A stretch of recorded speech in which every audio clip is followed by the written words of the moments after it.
Hi, everybody. We're going to wait just a couple of minutes to see if more people get signed on here, and then we will get started with the seed starting class.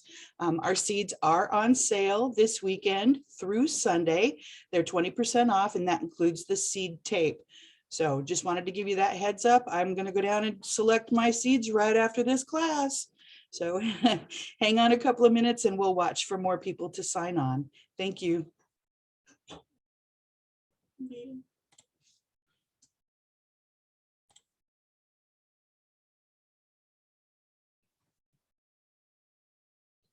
Hi, everybody. We're waiting just a couple of minutes for everybody else to get signed on. While we're waiting here, we want to let you know that our seeds are on sale this weekend, 20% off. That includes the seed tape. Exciting. I'm going to go down and pick out my seeds. Right after this class.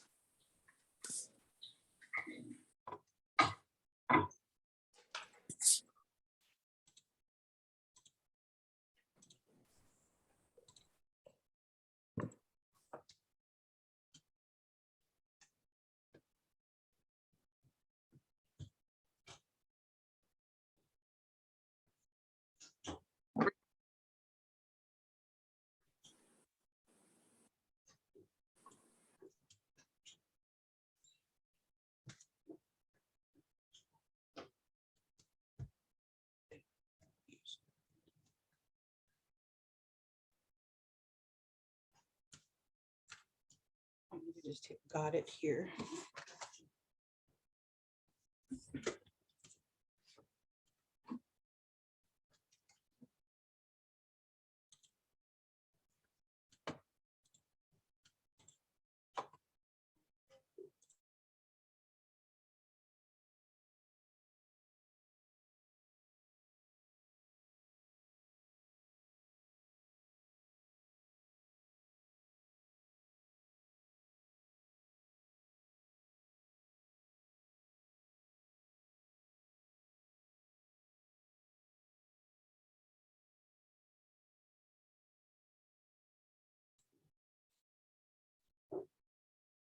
Okay, well, it's 10 o'clock. I'm going to go ahead and get ready here to do the Zoom presentation. If anyone has any questions, please chime in and I'll try to answer the questions as we go along so that we don't get too far away from your question as we proceed.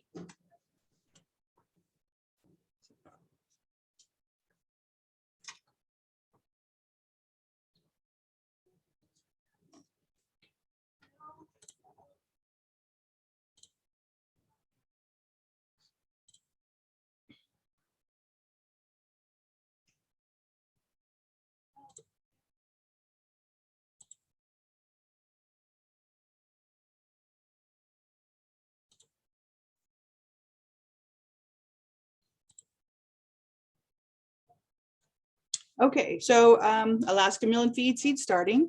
Growing from seeds is rewarding and fun. Okay, so what you will need to be successful starting seeds indoors, you need your seeds of choice.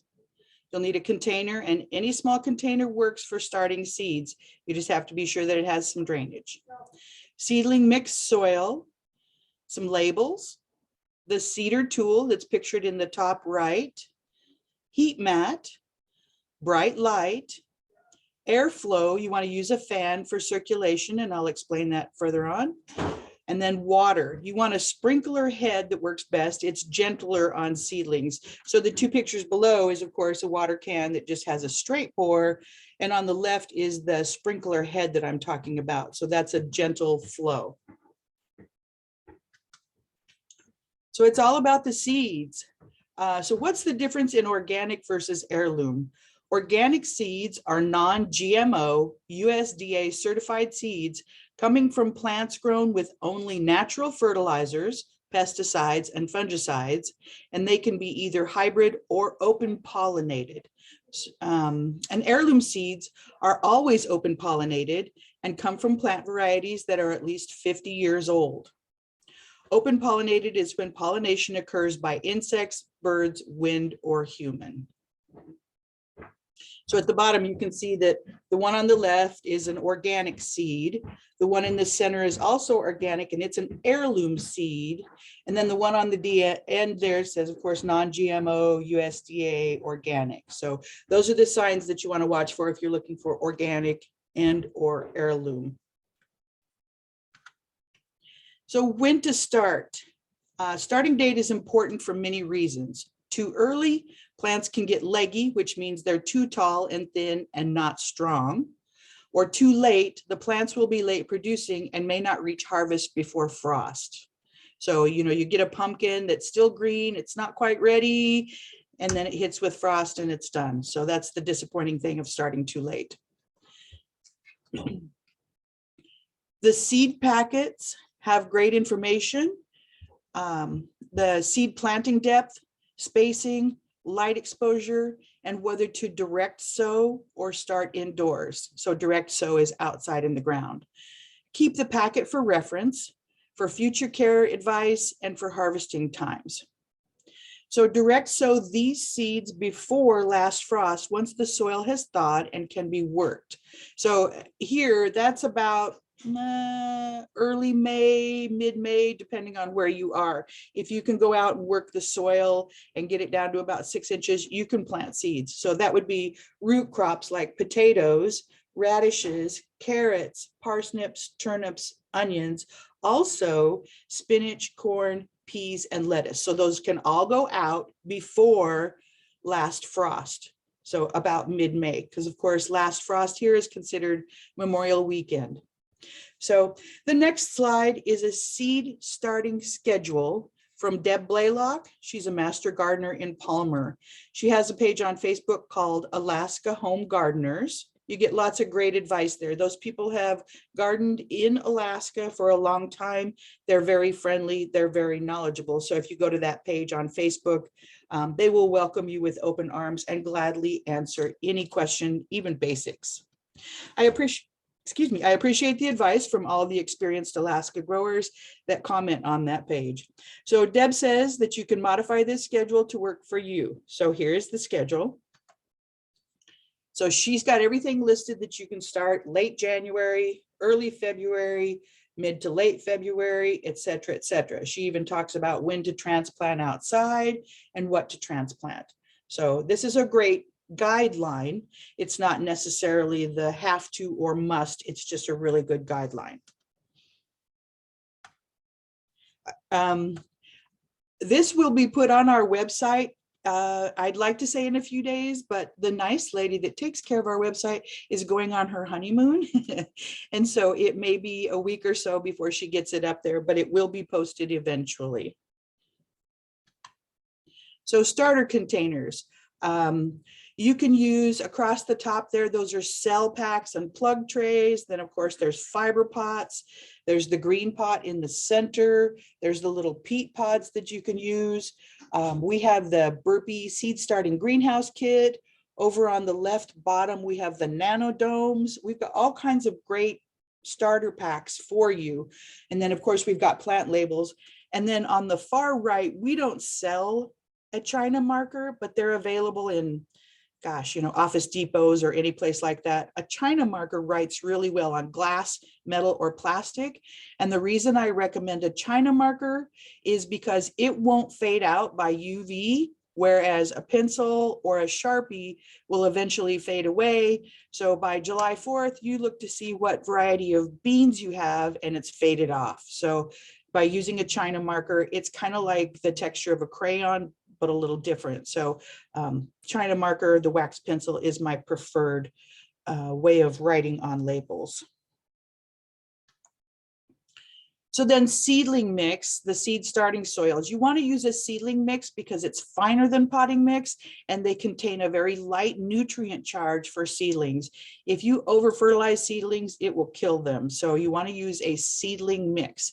So Black Gold contains an organic wetting agent. It has perlite. It has their brand Resilience in it. It has Canadian sphagnum peat moss. It's available in an 8-quart and a 16-quart size. And then Light Warrior is a seed starter, which includes soil microbes that can help enhance root efficiency and encourage nutrient uptake. They've also included worm castings, a gentle source of nutrition for seedlings and small plants. Now this comes in a little bit bigger. It's a 1 cubic foot bag. So that's the Light Warrior. Those are both available at the store now. And then heat mats. They increase your germination time and root growth. They help in many ways. They speed up your germination. They cause more uniform germination and less deformed plants. You have less disease and fungus that thrive in cooler temperatures. And some seeds need the warmer temperatures to germinate, especially warm temperature crops. So I used to not use a seed mat, and once I did use it, I won't not use one now. It makes a big difference. So, and then bright light is a must have.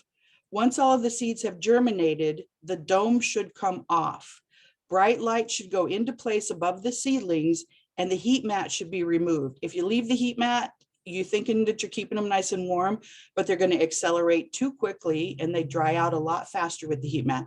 And then sunlight is not always enough to keep seedlings healthy, especially this time of year. I know we're gaining light, but we just don't have quite enough intense light to really keep seedlings healthy. As seedlings grow, lift the light to keep it hovering 2 to 4 inches above the plants so they do not become leggy. So on the left, you'll see leggy seedlings reaching for light. They have a very thin, light-colored stem and not much leaf growth. And on the right, you'll see strong, healthy seedlings with upright, strong stems. And then essential light options. At Mill and Feed, we've got the Jumpstart and the Sun Blaster, just a couple of brands that we carry.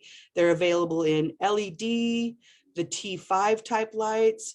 They have the Grow Light Gardens, Grow Lamps, and bulbs. So there's a lot of different sources for lights depending on what you want to use and how big you want to go.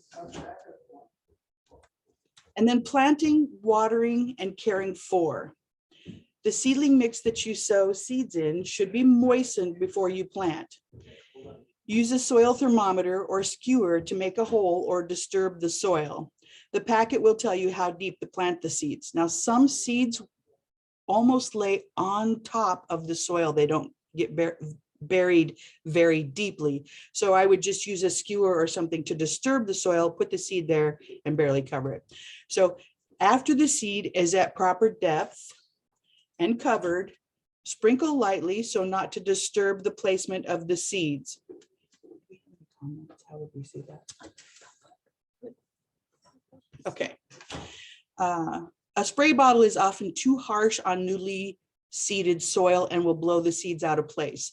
So whatever you use to water it, just be really delicate for the first few days until a root becomes established. And then even then you want to be really careful. You want to check the moisture daily and sometimes twice daily. The heat mat will dry the soil some. With a dome over the tray or pot, it will help hold moisture in so you don't have to water as often. And then overwatering. The soil shouldn't be soggy.